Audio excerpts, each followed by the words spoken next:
Hello, welcome back. We are here at the Neyyah pools again.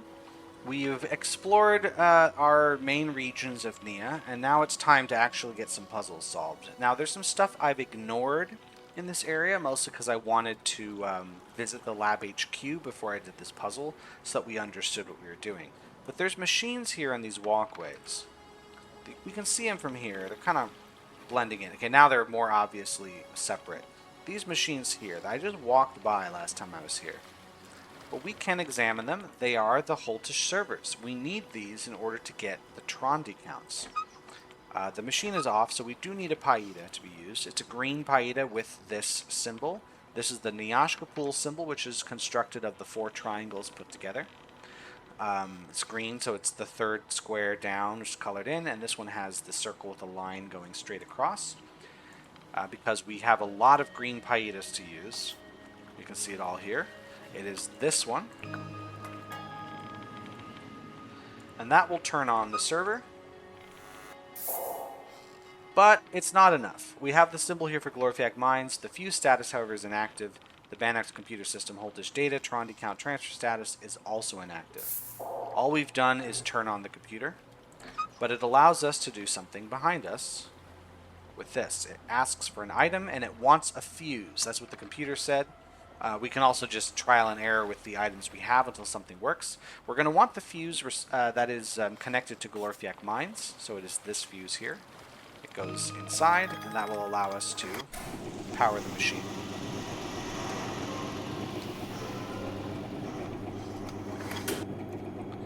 Having done that, we're now able to see that the fuse status is active and the computer system Holtish data Trondi count transfer status is successful. We don't get the Trondi count from here. We have to go back to Lab HQ to see that. But we don't have to do that right now because there are 3 other Holtish servers to deal with. We don't even have to read what's on the Holtish server. All we have to do is insert the Paida and insert the fuse and pull the lever. This computer just tells us whether or not we've done all those things.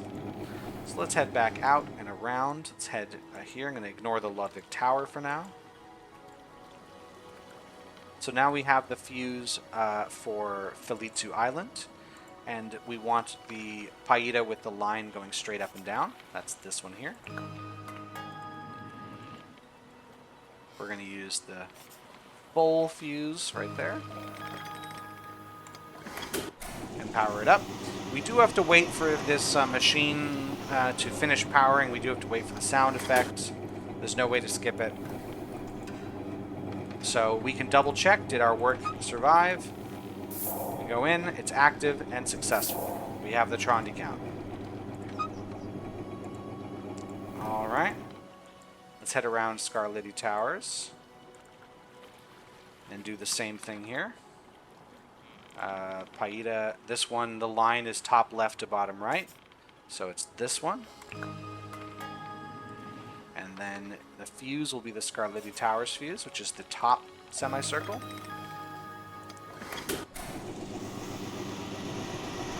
And yes, we do have to do all of these. I haven't tested, but I'm pretty sure it's possible to solve the heater server puzzle without sending Trondi numbers if you happen to already know them. Again, I haven't tried because I only played the game regularly and then I started practicing for this playthrough, so I haven't bothered. But since these computers only send the numbers, they don't actually power the heaters, it's possible to solve the puzzle if you happen to know the numbers without the servers. At least I think it is. So we don't even need to check what Paida we need. There's only one Paida left that could work. This is the only Paida for this zone. Let's back out of there and put in the last fuse. And that's that. We've powered up the Holtish servers. When it comes time for us to return to the Lab HQ, we will check out the numbers there. But now I'm going to head to the Spore Docks. Ordinarily, this would be Panorvia Point, but we use the Jatuk portal shift so that we can send it to another area. This is also the chute that we use to deliver spores. We don't deliver nothing. Can we see it better from here? Yeah, that's a Shryugi portal. So when the spores were collected at the heater chambers in there, they'd be brought outside to this chute and then sent through this portal. I don't know why it was built out here. Why not just build the portal up there, right? And send the spores out to a portal up here so you could do it all in one building. But whatever. I'm not really that invested in their efficiency here. Just, it was strange.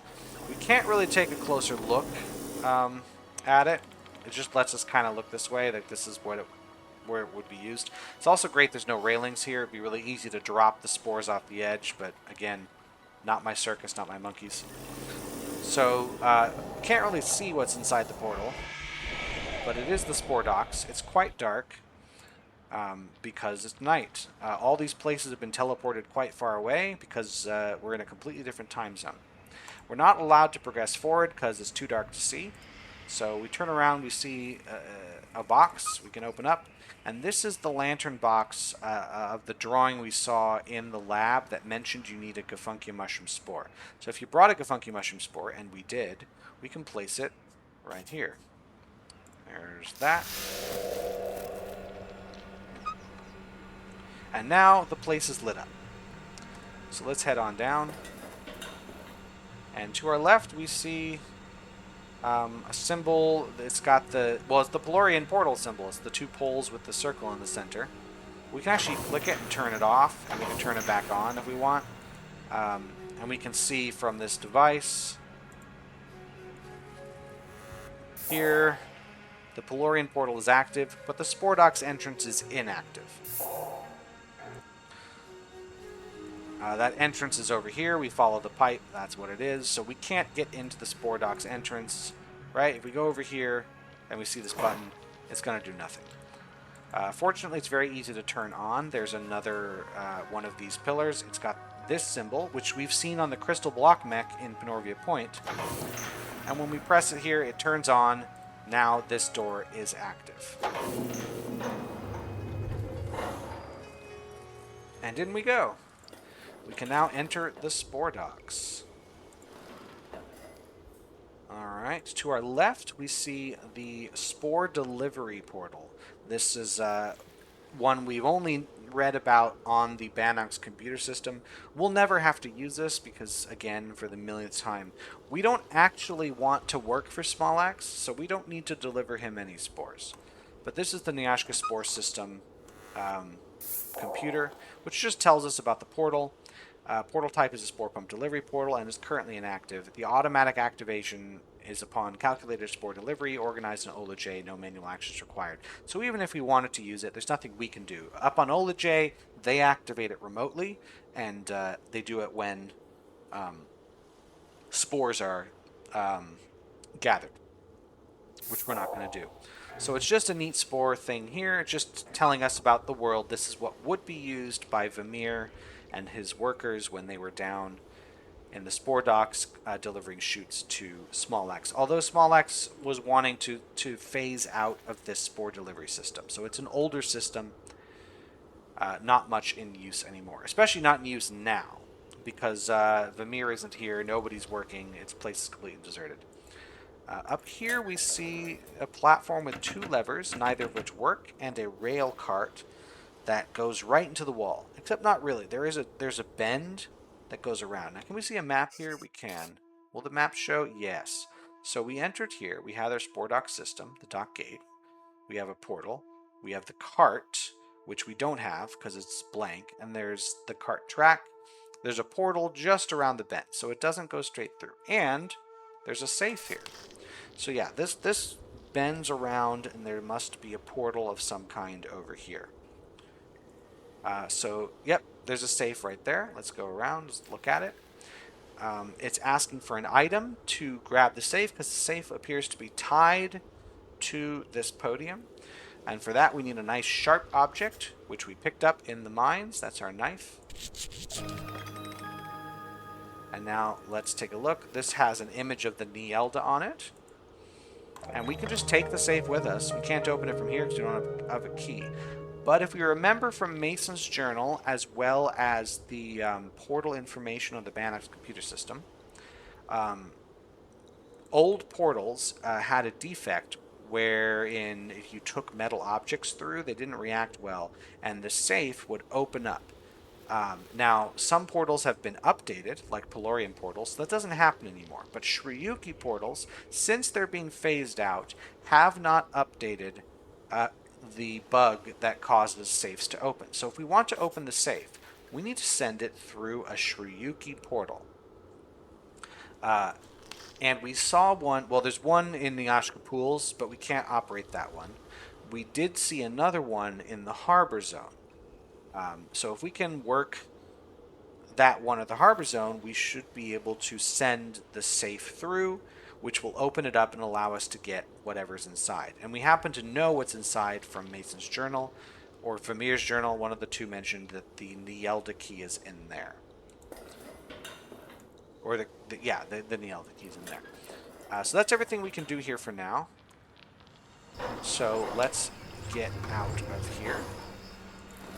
We will be coming back here not too long after, so I'm not going to remove... Oh, right. We can't leave. And the reason is, when we powered up the Spore Dock entrance, it unpowered the Pelorian portal. Let's check this again. So it appears that only one of these devices can be powered.